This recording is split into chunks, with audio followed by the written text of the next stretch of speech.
So the challenge up here is where to mount the solar panels, because we've got the skylight, we've got an aircon, we've got several air vents, we've got the aerial and that kind of stuff around. But there are these two patches either side of that skylight, so that's the obvious place to mount them. So the issue here is the available space. We've got, I can easily fit a 1.2 metre panel lengthwise in there, but the problem here is the width either side of this this air vent. We've got 800 mil each side, so the challenge is going to be finding something that's less than 800 wide but can be up to 1.2 metres long. It's interesting that not many suppliers let you search by physical dimensions of panels. You can search by the output size, mounting options, that kind of thing, but not the physical size of the panels.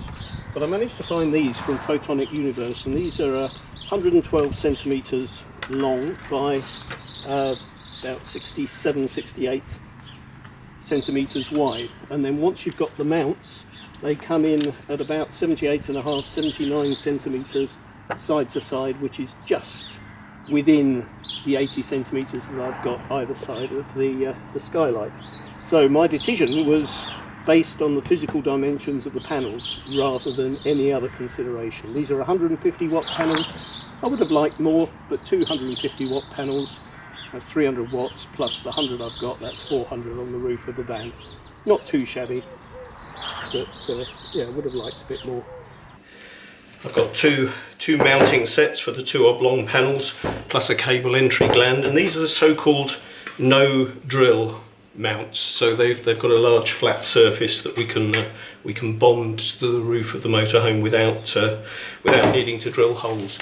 And the first thing to do is, this is isopropanol, isopropyl alcohol, otherwise known as rubbing alcohol, and I need to make sure that there's no trace of any release agent.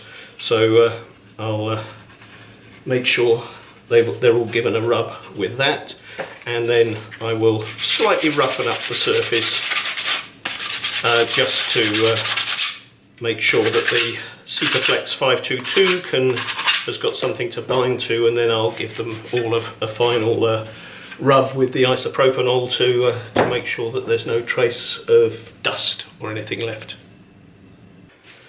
There we are, all done.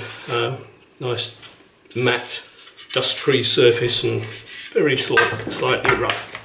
So next, attach them to the panels.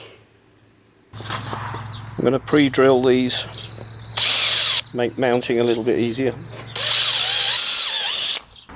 Well, some people do and some people don't, but I'm going to pre-attach the mounting plates to the panels before attaching them to the roof. I think it will be easier for me, because I'm working on my own, to attach them, and I'm using 10 gauge stainless self-tapping screws, but just with a pilot hole first. And yeah, we'll attach all these.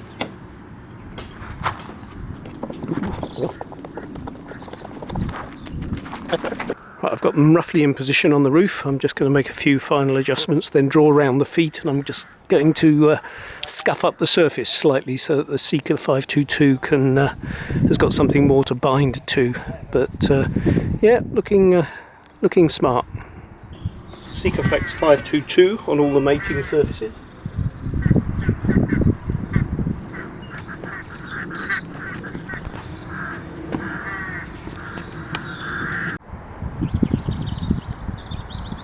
So that's both panels firmly attached to the roof.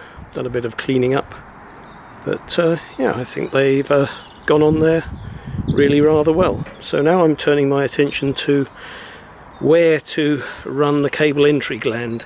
So down here we've got an Avtex TV aerial, which is actually rotated round on top of an air vent. We've got a motorhome Wi-Fi 5G aerial, and so I think the best location for it is about here, so level with the air vent and in line with the 5G aerial, so more or less there, and that puts it into the wardrobe. So let's go and have a look in the wardrobe.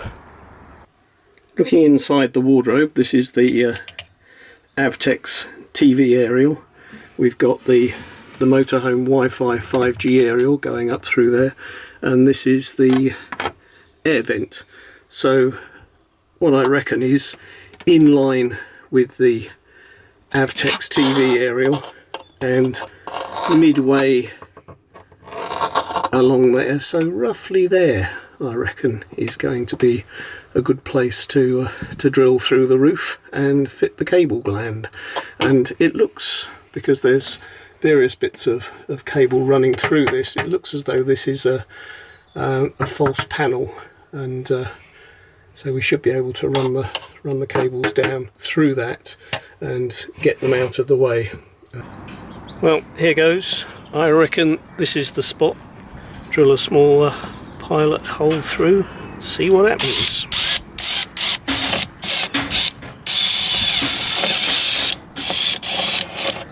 And we're through. Looks like there's pretty thin skin, and I'm going to enlarge that with a step drill, and this is 20mm at the top, and I've got some 20mm grommets, so that will fill that void nicely.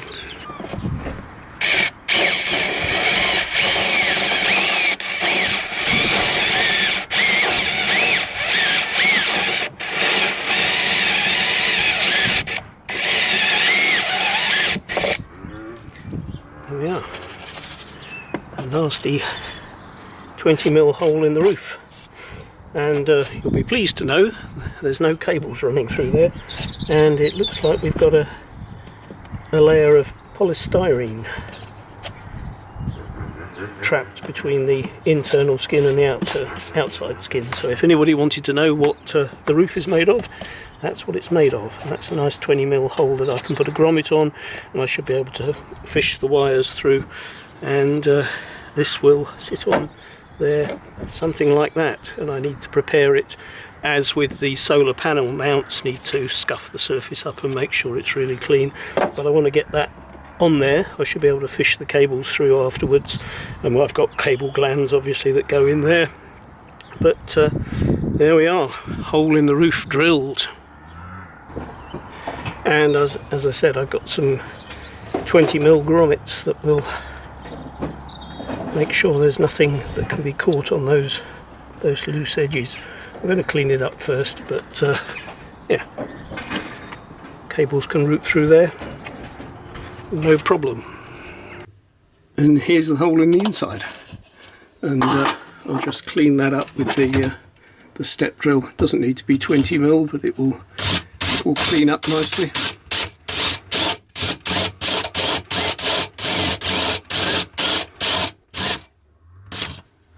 Probably something like that. And there's the cable entry gland firmly attached to the roof. I've just screwed these in finger tight at the moment and covered them with some tape until I am ready to feed the cables through. But yeah, this is the next day, and that's on there pretty well. So yeah, first stage completed.